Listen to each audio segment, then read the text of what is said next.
मैं अकेली रह जाती थी तो ऊपर से ना मिट्टी के ढेल गिरते थे छत में से। ऊपर से तो देखती थी गिरते हुए, लेकिन जब जमीन पे झांक के देखती थी तो कुछ नहीं था। फिर जब बौद्ध धर्म ले लिया तो मैंने भी, इसके पापा ने भी सारा त्याग कर दिया था। हमारे परिवार में किसी ने कुछ नहीं कहा। मतलब उसके बाद में कुछ इस तरह का दिखाई दिया आपको जो आप बता रहे हो ढेले नहीं वाली नहीं कहानी? नहीं नहीं नहीं। मतलब जब हिंदू धर्म में थे तब दिखाई देती थे? हाँ, इसकी भीम की तबीयत खराब हो गई थी तो मतलब हमारे घर वाले थोड़े अंधविश्वासी थे, तो वो कहने लगे कि वहाँ चला जा उस पे, और वहाँ ते वो ठीक कर देगा, फूंक फांक देगा तो ठीक कर देगा। इसके पापा बहुत गुस्सा करते थे कि वहाँ क्यों जा रहे हो, क्यों बुला के ला रहे हो उनको। तो जब उस भीम के पापा गुस्सा करते थे तो सब डर जाते थे घर में कि भाई वो मना कर रहा है तो मत जाओ लेने के लिए, बुलाने के लिए। फिर भी ले आते थे। हमारी सास वगैरह थी, वो नहीं मानती थी तो ले पुरानी आती। सोच की थी मतलब। फिर वो लेके आती थी तो कोई असर नहीं पड़ता था। एक लेडीज ने कह दी थी कि तुम चाहे किसी को भी ले आओ, लेकिन इसके भीम के ऊपर कोई असर नहीं पड़ेगा, और कर सकेगा तो इसका पापा ही सही कर सकेगा। उन्होंने गोद में लिया, उन्होंने पंचशील वगैरह मतलब बोलना शुरू कर दी। पंचशील है, बुद्ध चालीसा है, और थी अष्टशील है, बहुत सारा जानते थे वो तो मतलब सारी चीज़ें ने वो बोलते ही रहते थे, इसको गोद में लेके बोलते ही रहते थे, बोलते ही रहते थे। तो इसको ना रात रात में एकदम फर्क हो गया इसको, भीम को। मतलब एक तरह से आप कह रहे हैं कि बौद्ध धर्म लेने के बाद में जब वो पंचशील पढ़ी और जो आप हाँ, पंचशील चालीसा बता रहे हो या अष्टांगिक मार्ग उसको पढ़ा तो ठीक हो गए? ठीक तो हो। मतलब ये विश्वास था या कोई चमत्कार था? अब इसको मैं क्या कहूँ, चमत्कार समझ लो चाहे विश्वास समझ लो, पर ये था कि उसके बाद ना मेरा कोई बच्चा बीमार हुआ।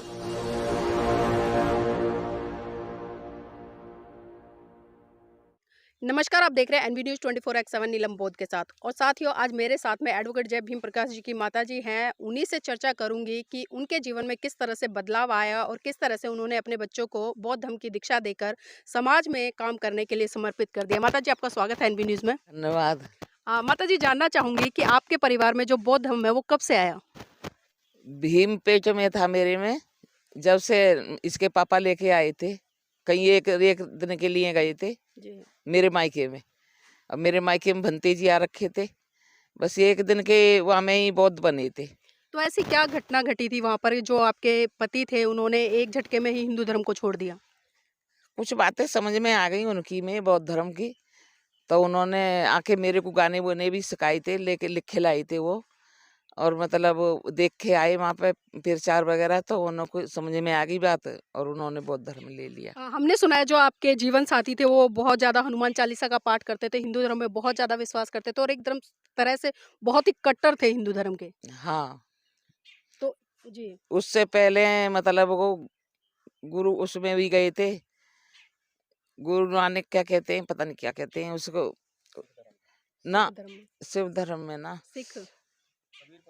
कबीर पंथी में वहाँ में जाते थे गुरुमुख बनने के लिए। जी। तो वहाँ जाते थे फिर, लेकिन वो जो उन्होंने एक दिन में कैसे सोचा, क्या सोचा, वो बस एकदम से ही हो गए थे, एक दिन में ही बने थे वो। मतलब एक दिन में ही इतना बड़ा परिवर्तन आया। तो आपके साथ में चर्चा करते थे इन चीज़ों को लेकर? खूब करते थे। तो जो आपको बौद्ध धर्म है उसका कुछ बेसिक पता है? आपको वंदना वगैरह आती है? वंदना आती है। आती है आपको? तो थोड़ा सा हमारे दर्शकों को सुनाएं। नमो तस्य भगवतो अरहतो सम्मा सम्बुद्धस्य। तो ये वंदना आपको किसके आपके जीवन साथी ने सिखाई या बौद्ध भिक्खु ने?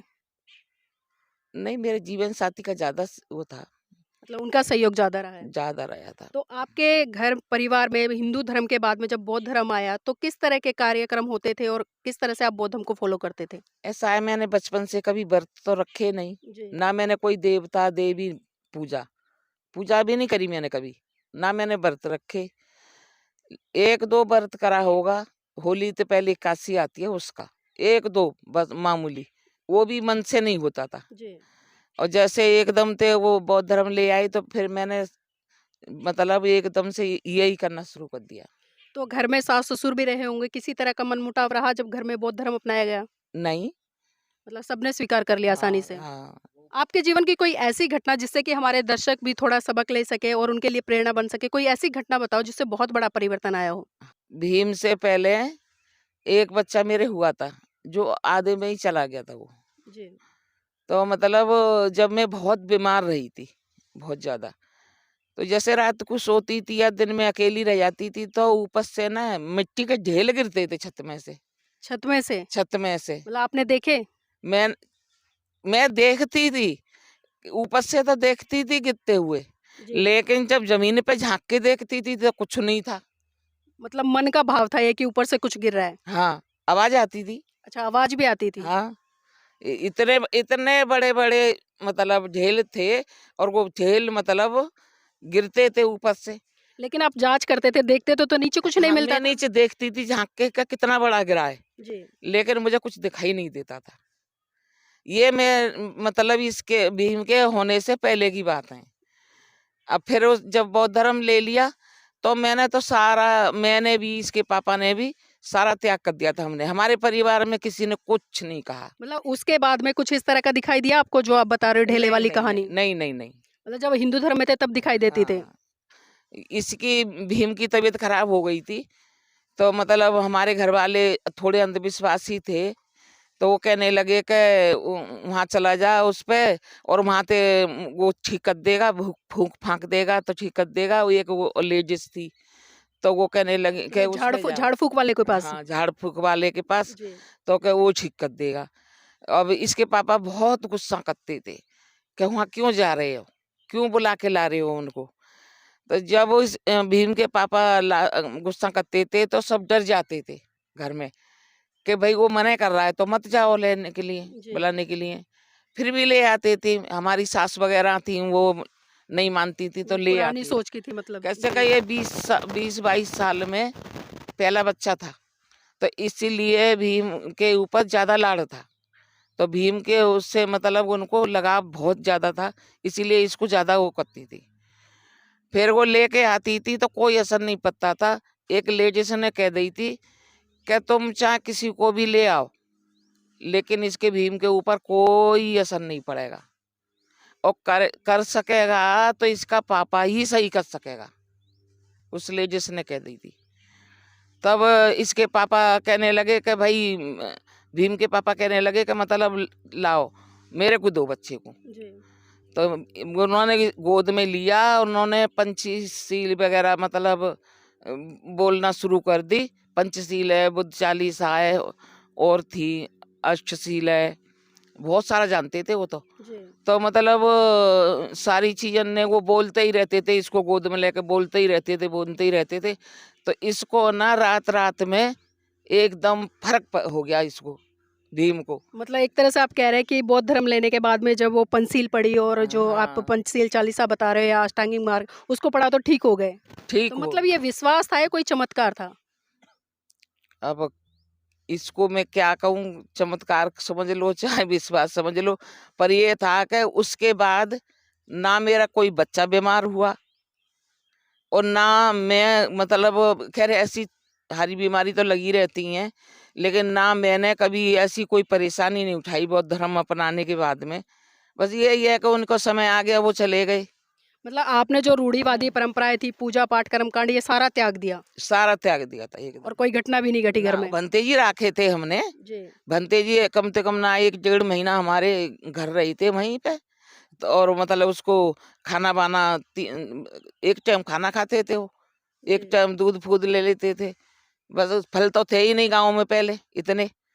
तो मतलब ऐसे करके, और ढोलक बजाते थे, गाने गाते थे बहुत अच्छे अच्छे अच्छा भंते माताजी, जी। ये तो आपका गाँव का जीवन रहा। दिल्ली में आने के बाद में क्या परिवर्तन रहा? दिल्ली में आने के बाद भी बौद्धिज़्म को फ़ॉलो किया या फिर छोड़ दिया? नहीं, बौद्ध धर्म तो चालू ही रहा। मतलब यहाँ पर भी उन्हीं गतिविधियों में रहे? यहाँ तो बहुत सारे लोग मिले जी। बौद्ध धर्म वाले। जब हम दिल्ली आए तो हम परेशानी में थे, जी। लेकिन यहाँ तो हमें बहुत सारे लोग ऐसे मिले। तो इसके पापा भीम के जो है मतलब कहने लगे कि देख वो बौद्धिस्ट हैं, वो बौद्धिस्ट हैं। उनके घर ले जाते थे मेरे को, और मतलब ये अम्बेडकर भवन है उसमें ले जाते थे, और लाल किले पे वो निकलती थी झाँकियाँ। बुद्ध पूर्णिमा पे झांकी, तो उसमें ले जाते थे। यहाँ भी कोई प्रोग्राम होता था, माँ भीम के पापा मेरे को साथ लेके जाते थे। मतलब हर कार्यक्रम में जाते थे, तो हाँ। इसलिए आप चीज़ों को बड़ी आसानी से समझ पाए। आसानी से समझ पाए। लेकिन माताजी, आज हम देखते हैं कि बहुत सारी महिलाएं कार्यक्रमों में जाने के लिए मना कर देती हैं और कहीं ना कहीं ये बहाना भी लगा देती है कि घर का काम है, इसको कौन करेगा। तो क्या लगता है, ऐसी महिलाओं को कार्यक्रमों में जाना चाहिए ताकि वो अच्छे से मिशन मूवमेंट को समझ सके?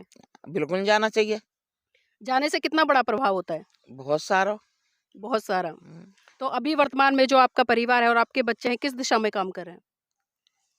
मेरे बच्चे तो उसी दिशा में काम कर रहे हैं, जिसमें हम चल रहे थे उसी पे ही बच्चे चल रहे हैं। हमारे घर में कोई पूजा पाठ नहीं होता, ना कोई तस्वीर नहीं लगाता, कोई कुछ नहीं, मतलब ना कोई वैसे कोई ऐसा है कि कोई खाना वाना मांगने आ जाए तो भाई अलग बात है, वो जरूरत है। हैं, लेकिन कोई ऐसा काम नहीं करते कि जिससे किसी को ठेस पहुंचे। जी, आज आपके बच्चे समाज में जाकर काम भी कर रहे हैं, कैडर भी दे रहे हैं, पूरे भारत देश में जा रहे हैं, तो कैसा लगता है देखते हो जब बच्चों को? अच्छा लगता है। तो दूसरे जो पेरेंट्स हैं उनको क्या मैसेज देना चाहोगे कि वो भी अपने बच्चों को इसी तरह से काम करने के लिए समाज में निकालें? बिल्कुल।